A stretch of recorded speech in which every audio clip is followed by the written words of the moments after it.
So today we are doing May-June 2022 paper 1 variant 1, the multiple choice of economics CIE AS level.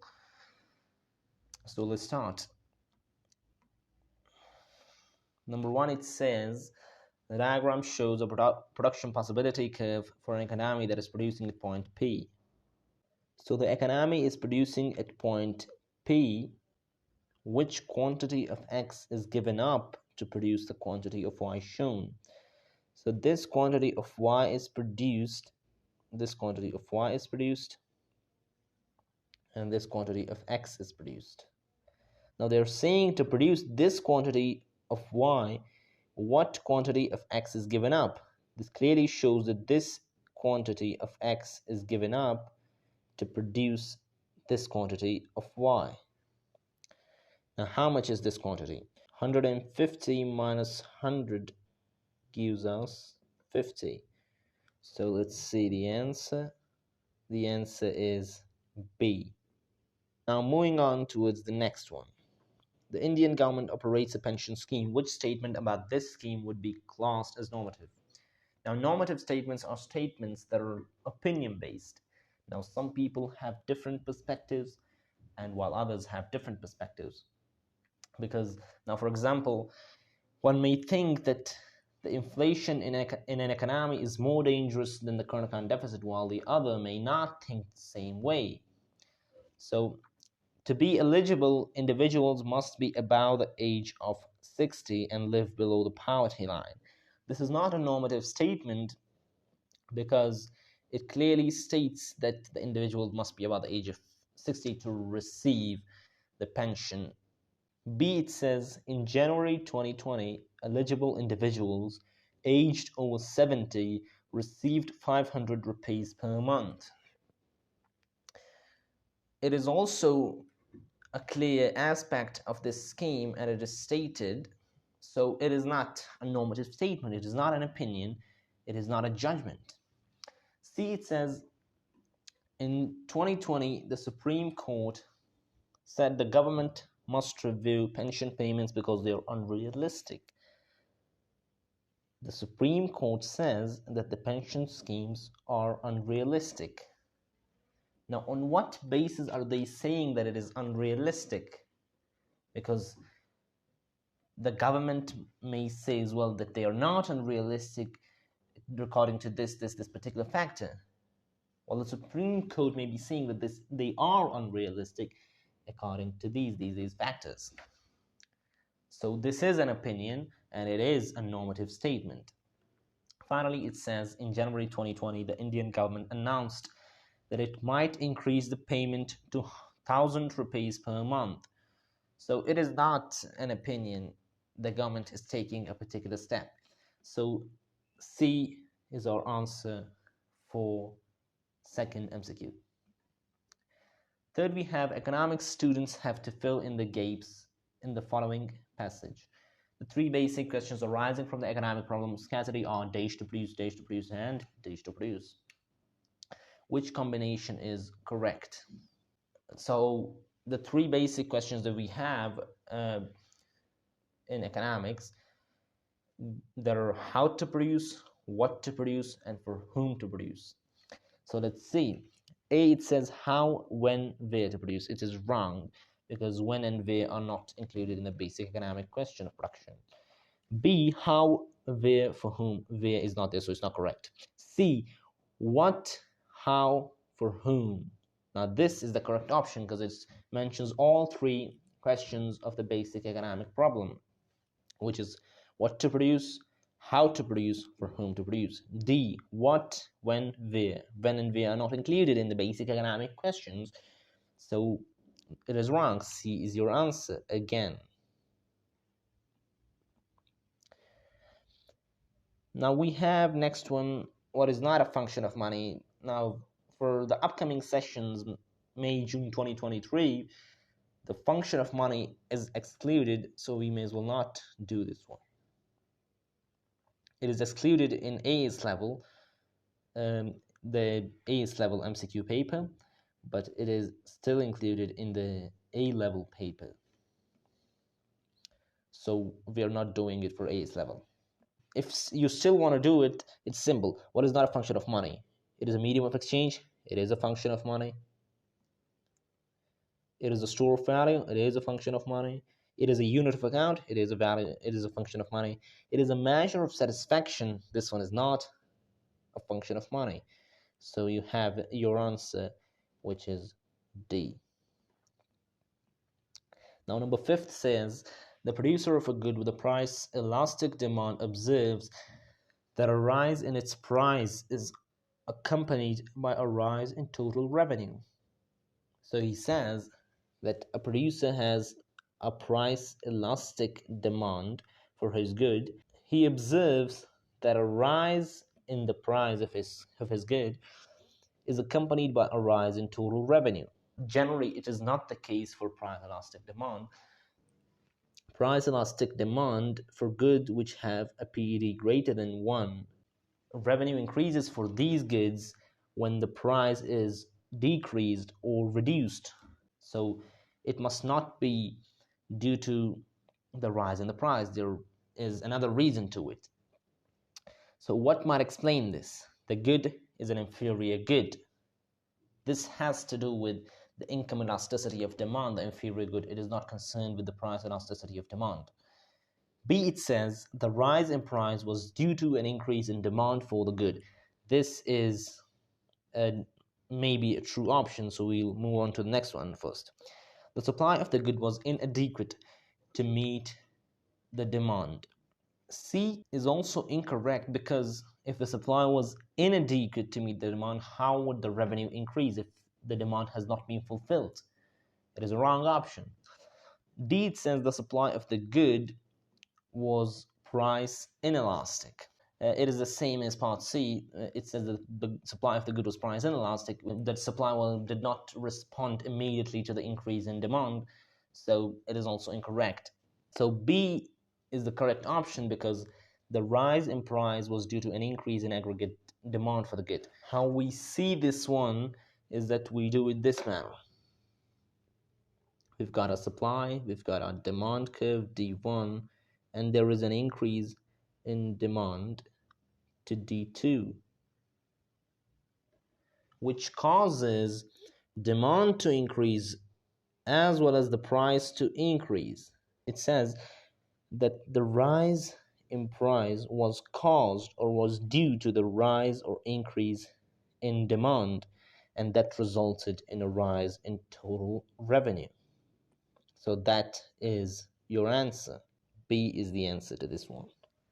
Next one, it says, what will increase the producer surplus of farmers that grow carrots? A decrease in the demand for carrots. If demand for carrots decreases, it means their price will decrease and thus the producer surplus will decrease.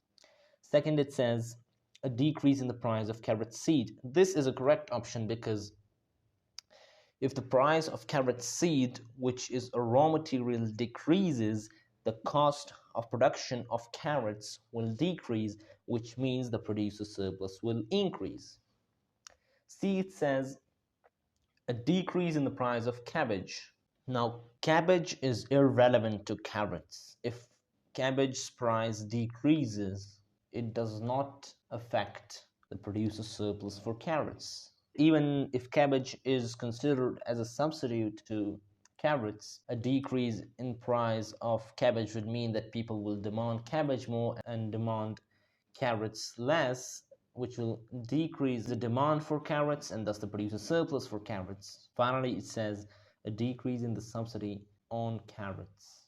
If a subsidy is decreased, it means the producer surplus will decrease. So your correct answer in this question is B, because the cost of production decreases due to that reason. Question 7 says, a popular band is due to perform at a music concert in a venue that has a 5,000 seat capacity. Recent appearances and the release of a new album have made the band even more popular. D1 and S represent the original demand and supply curves for concert tickets, and D2 the new demand curve. Now it says, which diagram best represents the likely outcome on the market for concert tickets? Now we know that it is a 5,000 seat fixed capacity, so the supply is definitely perfectly inelastic. However, the demand is increasing, therefore the demand curve has to shift outwards. So let's see which is the correct option. A, it says that the supply is correct, but the demand is shown as perfectly elastic. This could not be correct because perfect elasticity means a small change in price brings about a huge change in demand. And this perfect elasticity, it is generally true for luxury products such as jewels, such as expensive cars. And since a concert is not much of an expensive luxury good, it won't be perfectly elastic. So part A is incorrect. Part B, we have that the supply is not shown as perfectly inelastic, so it is an incorrect option. Because there is a fixed supply, it must be perfectly inelastic. Part C shows that the supply is perfectly inelastic, which is correct, and then demand is shifting outwards. Demand is inelastic because for a concert, the demand is high. The demand for this concert is high, and it is quite insensitive to price changes because tickets will be sold as soon as they come, no matter what the price is. So demand would be about relatively inelastic, and it is shifting outwards because the band is becoming more popular. So this is the correct option. D shows that the supply is perfectly elastic, which is incorrect because the supply has to be perfectly inelastic at 5,000, but it is shown as perfectly elastic, which is incorrect. So C is your correct answer. Let's move on to the next one. It says, why does an individual's demand curve generally slope downwards to the right? So it says A, the additional satisfaction an individual gets from consuming most goods decreases as consumption increases. This is correct. Part B says the additional satisfaction an individual gets from consumption decreases as income rises. This is incorrect because the demand curve is plotted against price. It does not have to do with income, it has to do with the price of a product. So this is incorrect. Part C says the individual has finite income which is used to attempt to satisfy many wants. This is incorrect as well because it does not clearly show the picture of why does individual wants to pay less for marginal consumption or additional consumption of a good. Why does an individual wants to pay lesser? Why he generally wants to pay lesser for additional goods? Why does the demand curve slope downwards? It does not tell us that. But D, for most goods, the price charged by producers falls as the quantity purchased increases. No, it is not the reason. Because why would producers charge less as the quantity purchased increases if consumers are willing to pay? So the reason must be that consumers are willing to pay less, and that is shown by part A, which states that the additional satisfaction an individual gets from consuming most goods decreases as consumption increases. So, as an example, if a person is hungry and he goes to a fast food restaurant and he buys a burger, if he is hungry, he will pay higher for the good.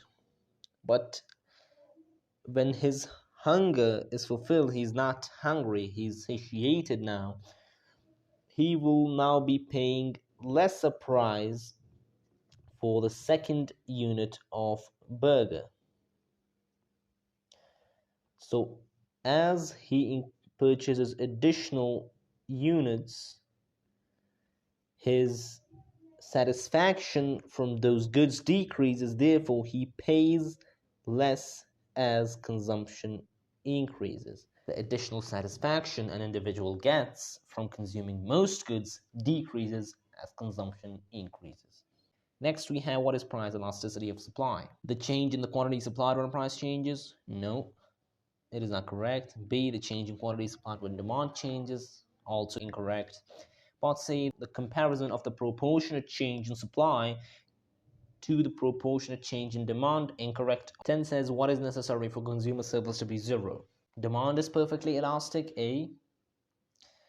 Demand is perfectly inelastic, B. C. Supply is perfectly elastic, or D. Supply is perfectly inelastic. So in this case, the correct option is A. Demand is perfectly elastic. In that case, consumer surplus would be zero, because when demand is perfectly elastic, consumers are trying to match the price, so there would not be a difference between what consumer wants to pay and what he actually pays, and that difference will be zero because the consumer is trying to match. He's too sensitive to the price, he's trying to match the price he pays, therefore consumer surplus will be zero.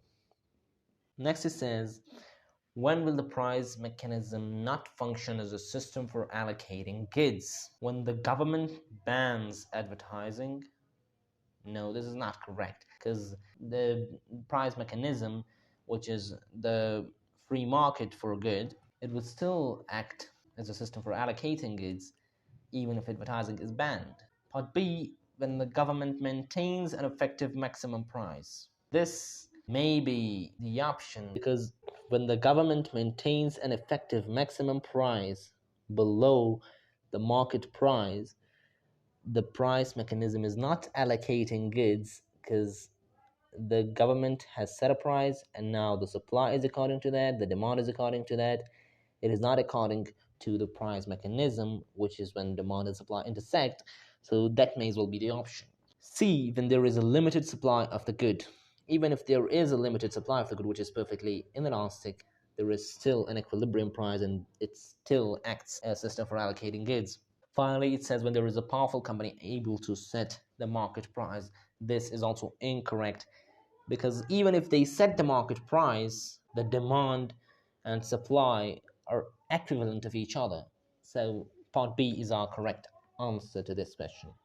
Next, move on towards 12, which says the price of the product is about the market equilibrium price. Which combination of changes is certain to result as the market adjusts towards equilibrium? So when the price of the product is above the market equilibrium price, like this, what will happen is that to come back towards equilibrium, the supply will have to decrease and the demand will have to increase. So our correct option is quantity supplied falls and quantity demanded rises. C is our correct option. Next we have, what can be concluded about a good with a positive cross price elasticity of demand? Its price will be sensitive to changes in prices of close substitutes. Part A is not correct, because cross elasticity of demand is a percentage change in quantity demanded of product A divided by a percentage change in the price of B. And for substitutes, the cross price elasticity of demand is positive. We know that. A is incorrect because it is not price to price, it is demand to price. B, its price will be sensitive to changes in quantity demanded of close substitutes. It is also incorrect, because the quantity demanded of a product is sensitive to the prices of close substitutes, not the price is sensitive to the quantity demanded. C, the quantity demanded of the good will be sensitive to changes in prices of close substitutes. This is the correct answer, because it is the percentage change in quantity demanded of product A divided by the percentage change in the price of substitutes or products. Or even a single example as B. Part D, the quantity demanded for this good will be sensitive to changes in quantity demanded of close substitutes. Again, incorrect. So C is your correct answer. 14, it says, which row shows the effect of maximum and minimum prices described in the headings of the table? maximum price above equilibrium price. If we set a maximum price above the equilibrium price for a product, it would be like this.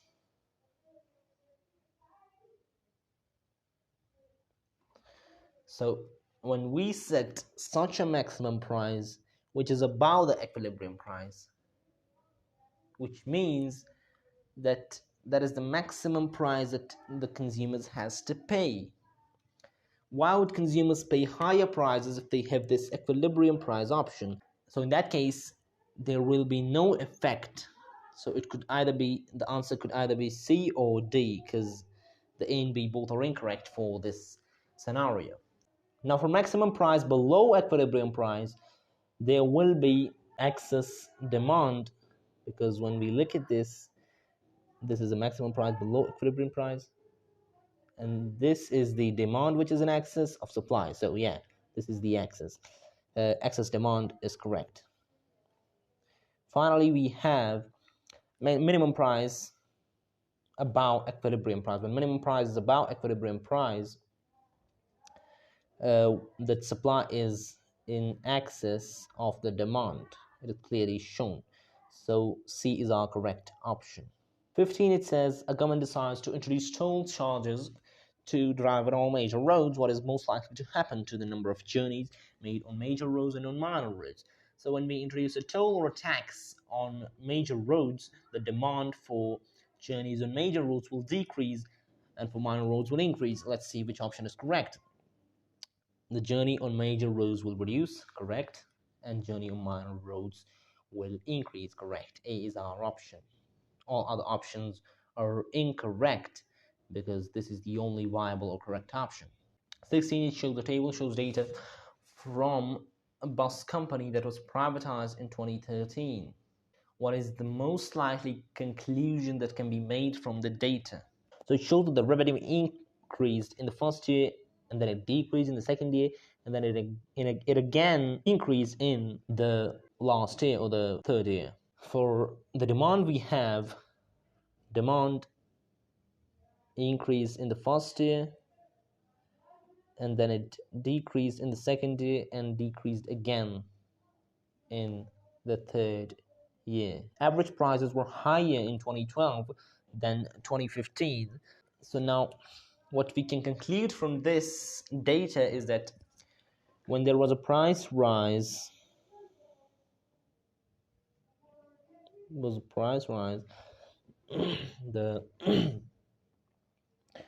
revenue increased. When there was demand rising, revenue increased in the first year, which means that the price must have fallen. And in 2015, when we look at it, the demand has fallen while the revenue has increased. Demand has fallen, so the price has to increase. When the price has increased in 2015 and price has decreased in 2012, there is no way that this MCQ is going to be correct, because it says the prices were higher in 2012 than 2015, so it's incorrect.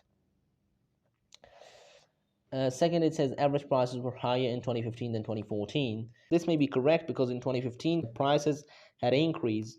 We've identified that. And in 2014, the demand has fallen and the revenue has also fallen. And when demand falls, the price has to be increased prior to it. So prices increased in 2014 and prices increased in 2015 as well. So for example, if in 2013 the price was 100 and the price was increased to 102 in 2014, and then it is again increased to 103 in 2015. So in 2015 the price was higher than 2014. This is our correct option because prices were higher in 2015 than 2014. So yeah, this is the correct one. Next, it says the number of passenger journeys remain the same since privatization. We did not know this because the figure has not been told to us. It's only a change that has been mentioned, the percentage change in the journeys. The actual figure is not given, so we cannot tell whether the passenger journeys remain the same or they increase or they decrease. So D, profits have increased since privatization. We cannot tell because we do not know the cost of production. If we knew the cost of production, then we would have identified the profit by deducing the cost of production from the revenue. But since we are not given the cost of production, we cannot identify the profit. Therefore, B is our correct answer to this question. Next is 17. The diagram shows the market for electricity in a country that has a fixed supply of electricity and introduces a maximum price to make it affordable for poor households. What will be effect of this? A. It will encourage producers to build more power stations in the future. That is incorrect because the producers are paid lesser than the equilibrium price. This will discourage them to produce and it will not encourage them. So it is incorrect. B. It will encourage the development of renewable sources of electricity. This is also incorrect because when producers will have lesser profits or lesser profit possibilities, this means they will not invest into development or whatsoever. So B is incorrect. C, it will increase producer surplus. This is also incorrect because initially the producer surplus was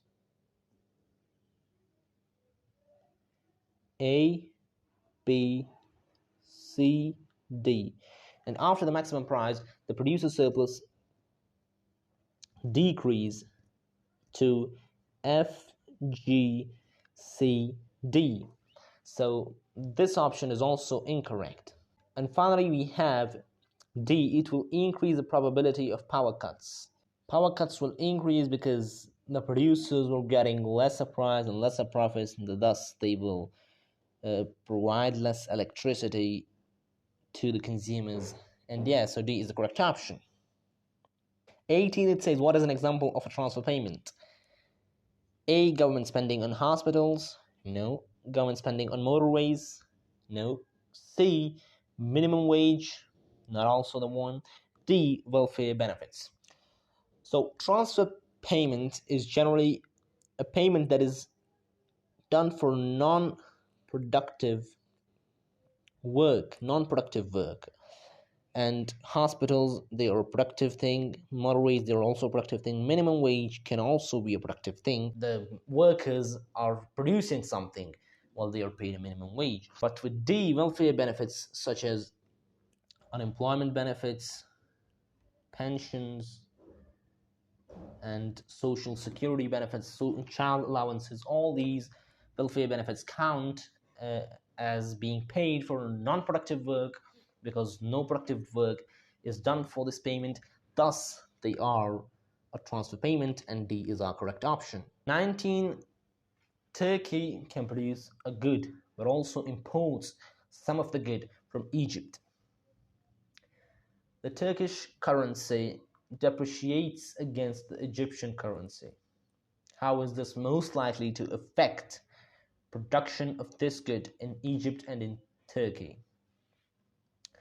So there is a good, for example, a good A. Turkey produces this good and it also imports some of the good from Egypt. Now, when there is a depreciation in the currency, this will make the exports of Turkey cheaper and the imports from Egypt will become expensive.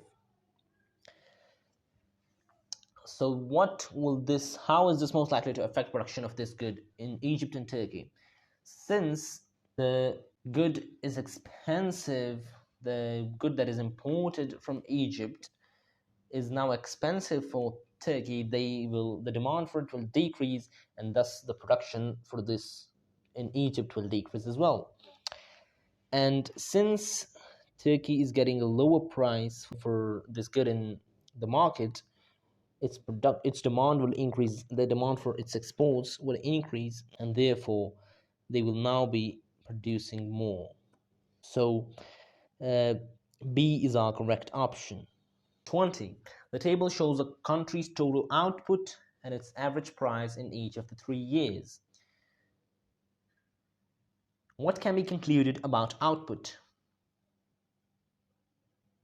Nominal output and real output increase at the same rate. Now first we have to calculate the change in the real output and the nominal output. How we do it? We take the current year figure. For example, for 2 it is 12 divided by the initial base year figure, which is 10, multiplied by 100. We get 120, which means the change for this year is 20%. And then we move on towards the next one, year 3, which is 13 a pound. 13 divided by 12 into 100, which gives us a change of the answer is 108.3, which means a change of 8.3%. So this is the nominal change in output. Now how do we get the real change in output? We take the change in price, which is 24 divided by 20 into 100, which is a change of 20%.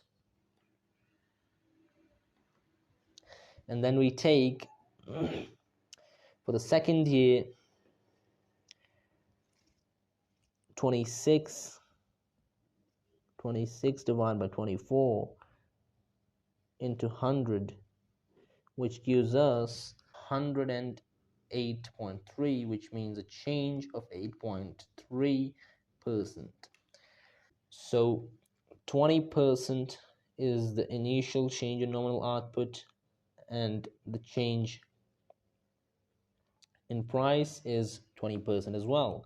So the change in real output is 0. There is no change because 2020 cancel out. And then in second year it is 8.3%. The change of price is also 8.3%. Again, the change is 0. There is no change. When we adjust it for inflation, the real output does not change. It stays constant as we've calculated it. Now we say what can be concluded about output. Nominal output and real output increase at the same rate. It is incorrect because real output has not changed and nominal output has increased by 28.3%. Then we have nominal output rose at a faster rate than real output. This is a correct option. C, nominal output rose at an increasing rate. No, it rose at a decreasing rate because initially it rose at a 20% and then it rose at 8.3%. So it rose at a decreasing rate, not at an increasing rate. So C is incorrect. D, real output rose at a constant rate. Real output, it did not rise. So it is an incorrect option. B is correct because nominal output increased at a faster rate than real output, because nominal output increased by 20% and then by 8.3%, but the real output, it stayed the same, which was there was no change in real output. So B is our correct option. 21, it says the diagram shows the change in the supply curves of imports S1 to curve S2 after the introduction by the government of a trade production measure. What is the form of protection? An ad valorem tariff? It cannot be an ad valorem tariff because that is a percentage of tax that is imposed, and that it generally brings out a supply curve like this, and a shift inwards in supply curves like this. So this could not be the option. Then we have an embargo. Embargo is a complete ban on the product. Since we are still supplying the product, we are getting the imports by this quantity, we have not imposed an embargo on this one. Quota. Quota means a physical limit on the amount of imports of a country. Yeah, this is shown since we are importing now a fixed quantity, as shown by the perfectly inelastic supply. A fixed quantity we are importing. This means that a quota is imposed on this import of this good. So yeah, C is the correct option. A specific tariff is incorrect because this brings about a parallel change in the supply curves. If it was a specific tariff, it would mean like this. 22nd, it says the aggregate demand and aggregate supply diagram shows an economy in equilibrium at X. So this is the initial equilibrium point. In this economy, a severe shortage of raw materials causes a large rise in their price. The effect of this change is shown by a movement to which point? Now, there's a shortage of raw materials, which means the supply curve has to shift inwards while the demand stays the same. So AS1 to AS2, we have B is our option. B is our correct option. So we move on towards the next one. Why might a country's government impose a tax on fuel exports? A is to encourage domestic refineries to increase production. No, a tax decreases production. No, A is incorrect. B, to improve the country's trade balance. This is also incorrect because fuel exports, if there is a tax imposed, this means that exports will decrease and trade balance will worsen. B is incorrect. C, to reduce fuel prices for domestic consumers.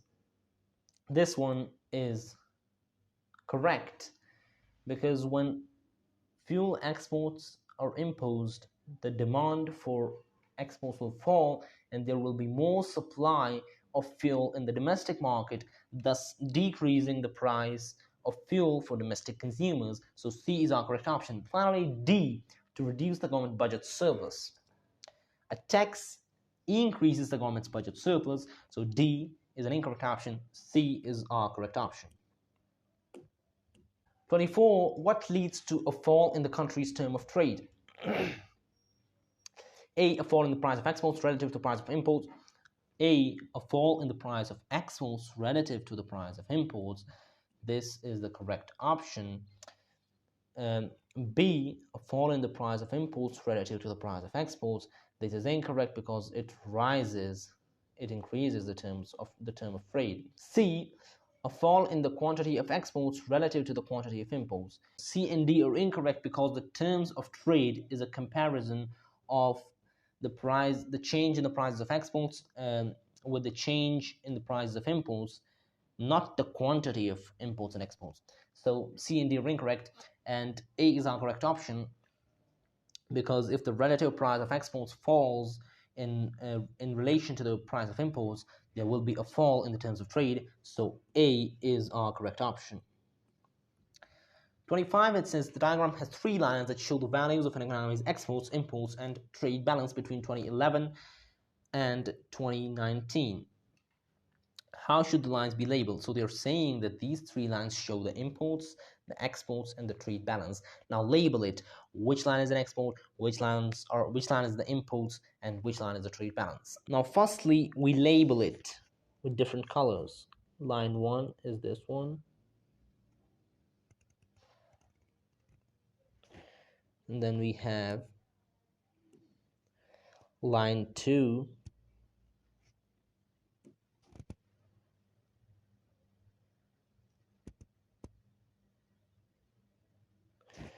Finally, we have line 3.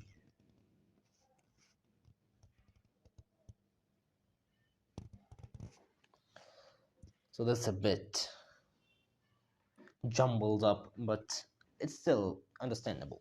As it shows that the yellow line, the line 3, is above the line red, the line 1, in the initial stage, and in that stage, line 2 is a negative one.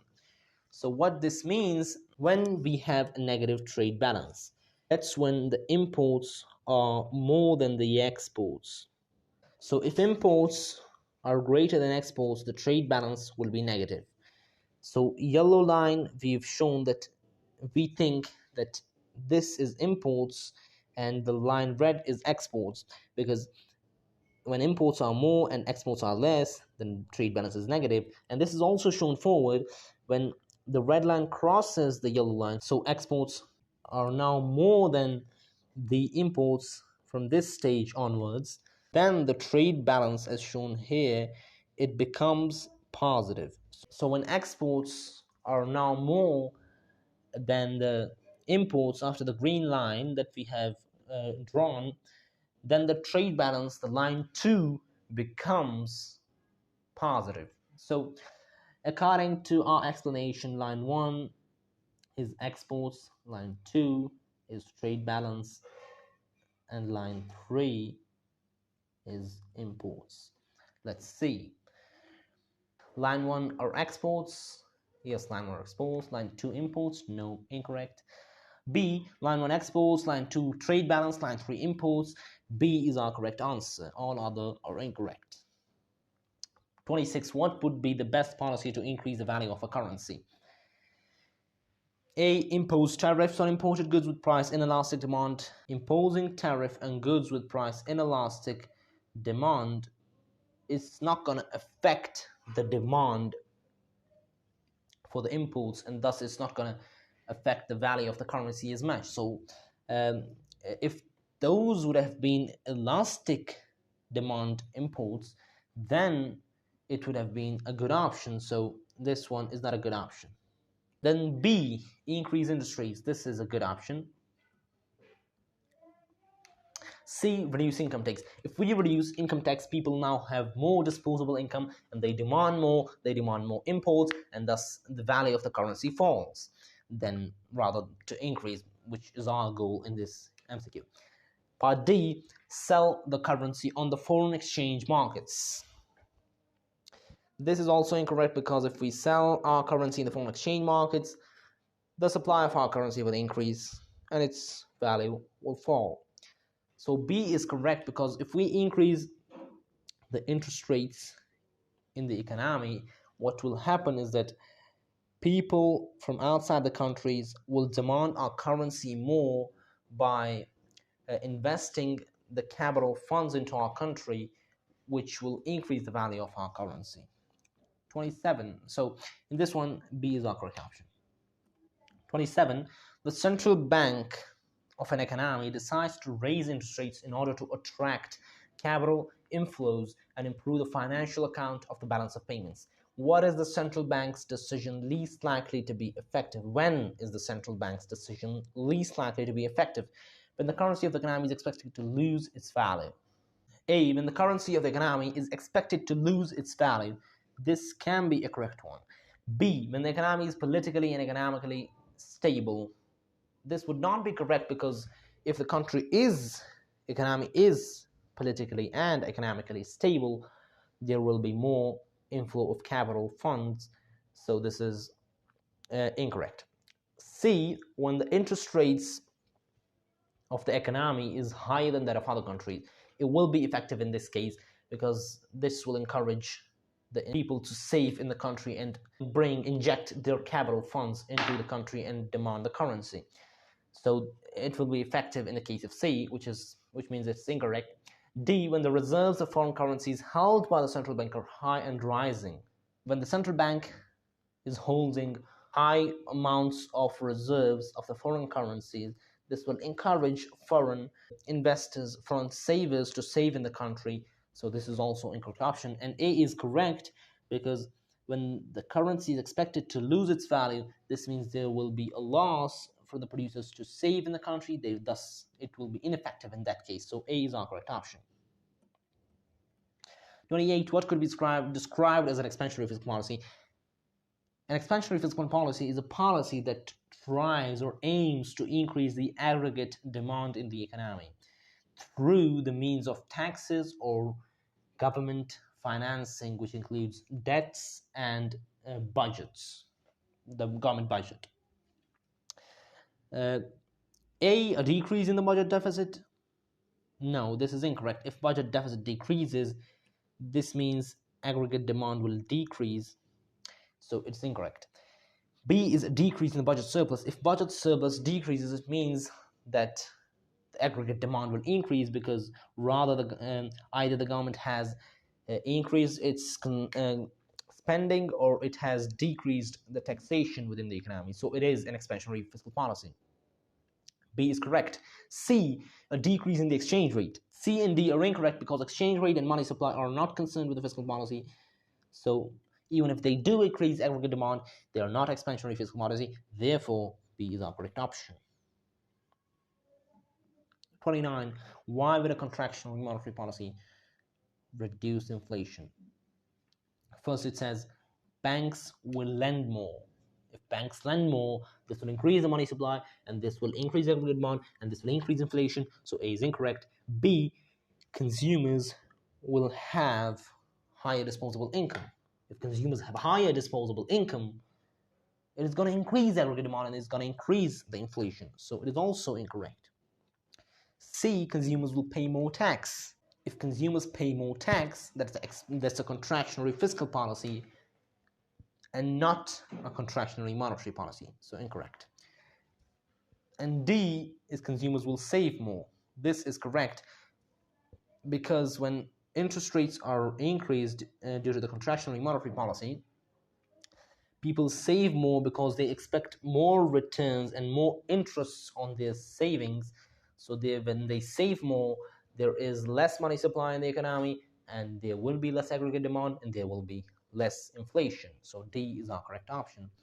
And finally, the last one, the government of a country is worried about a large deficit on the current account of its balance of payments and an increasing rate of inflation. The country has a fixed exchange rate for its currency.